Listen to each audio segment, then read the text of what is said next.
When I talk about the Matrix, I'm talking about the systems which have been created by society, which are deliberately designed to enslave. In the movie, the Matrix were used for our body heat, but here in this Matrix, we're used for our efforts and our energies. And you're existing inside of a system which is deliberately rigged to make the rich richer and for the poor to stay poor. Yeah. And you can sit there and get upset about it. You can sit there and cry about it and say the system needs to change, which is what some people do, socialists, XYZ. But I think I know that's a waste of time, right? That's futile. The best thing to do is to understand the rules of the game and find a way to win. So yes, the game is rigged. Yes, the rich are always going to get richer. Yes, the poor are always going to struggle. And that's the way the game is set up. So you still need to find the best move on the chessboard. There's no point sitting there saying, I want to play a different game, because that's never going to happen. Because the people with the money are the people who have the control and they have the power. And why would they have the game set up any other way? Why would they change it? Right?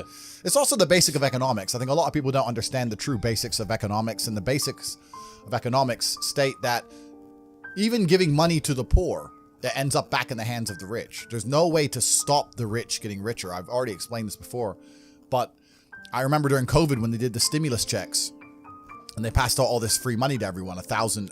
In England, they gave a lot more money, but in America, everyone got like $1,400 each and everyone was happy about it, saying, oh, he's giving money to the poor. Yeah, but what do those poor people spend that money on? Amazon stock tripled because they all went to Amazon. So Jeff Bezos got richer, right? But the fact is that there's less companies than there are people. All those $1,400 checks amongst all those people at the bottom ended up in the hands of a few companies. And the rich got richer, and you can't stop it. Doesn't matter if those people invested their money, doesn't matter if they bought stocks, doesn't matter if they bought a crypto, doesn't matter if they bought a house, whatever. The people who have the assets and have the companies and have the control are always going to end up getting control of the currency, and they're always going to be richer. So that's kind of how it works. And it's getting worse and worse. And that's another thing about opportunities, right? Because you have to be positioned to take advantage of opportunities. Yeah. It's like in chess, they say good moves come from good positions. It's true. You can't find a good move from a terrible position, right? If you're sitting at home with no money, it's hard to invest in Bitcoin at $1. Doesn't matter what it goes to, right? You got to be in a good position to take advantage of things. So you've always got to be in a position where you have a good network, you have good information, you have some kind of liquid money, you have the ability to survive without that money, you can take a risk. Like, it's hard to set yourself up. I'm in a position now where I'm in the NBA. I'm an NBA player. I can never go broke again.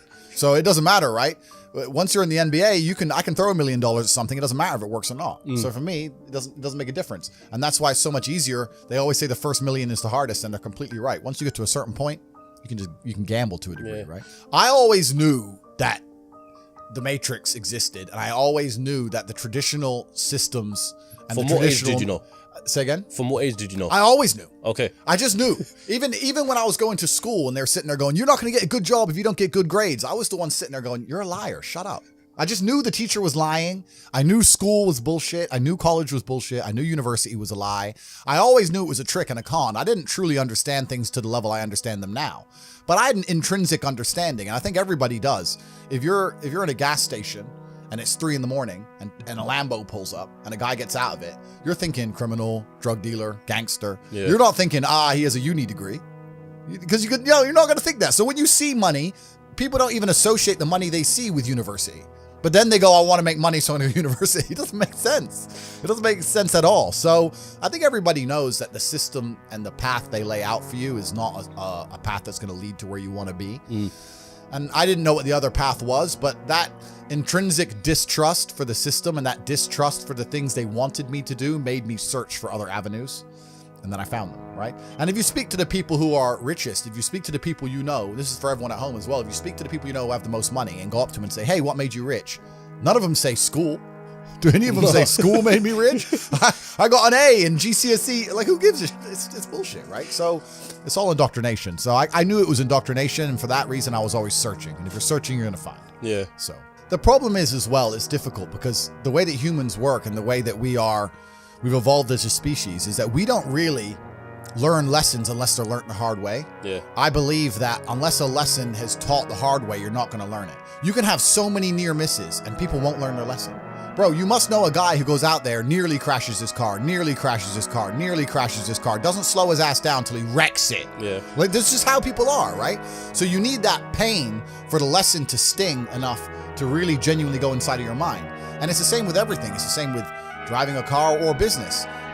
Truthfully, if you want to learn a lesson about business, you're going to have to suffer at some point, right? So we always say that most people are not successful with their first companies, X, Y, Z, blah, blah, blah. I get that. The truth is there's a lot of people who make a lot of money with their first company, but they just spunk it, act an idiot, and it all blows up in their face. And that's how you get the discipline on your fourth company, that when you have $3 million in the bank, you just leave it there. You know, and don't be done with it. So you need to go through some pain. You need to experience some negative things. You need to have to a degree some trauma to really even learn any lessons. So yeah, business studies, you're right. The book, that's not going to teach you anything about business. You need to get out there in the streets. You need to make mistakes. You need to suffer. You need to have the tax man knocking at your door. You got to deal with all that stuff so that you make sure it doesn't happen again. I really think that humans are stupid enough to only learn the hard way. That's kind of how it works. The saying, if you know what you have, you ain't got much. That is completely true. Yeah. I don't have a clue how much money I have. When I was broke, I knew exactly how much money I had. I had 117 pound in the NatWest, and that was it. I'm poor, rent's paid, I ain't got nothing else. When I was broke, I knew exactly how much I had. But now I'm at a point where it gets really difficult to truly measure how much money I have, because you have cash. Okay, that's easy. I have some crypto, which is constantly fluctuating. And then you have assets, and the price of the assets is constantly fluctuating. And then I have companies and income streams, which need to be valued. And how do you value them, right? They can be an 8 times multiplier in some circumstances, and others that'll be a 10 times multiplier. Yeah. So it's really difficult for me to put a value on it. If you were to say to me, how much money do I have in the bank?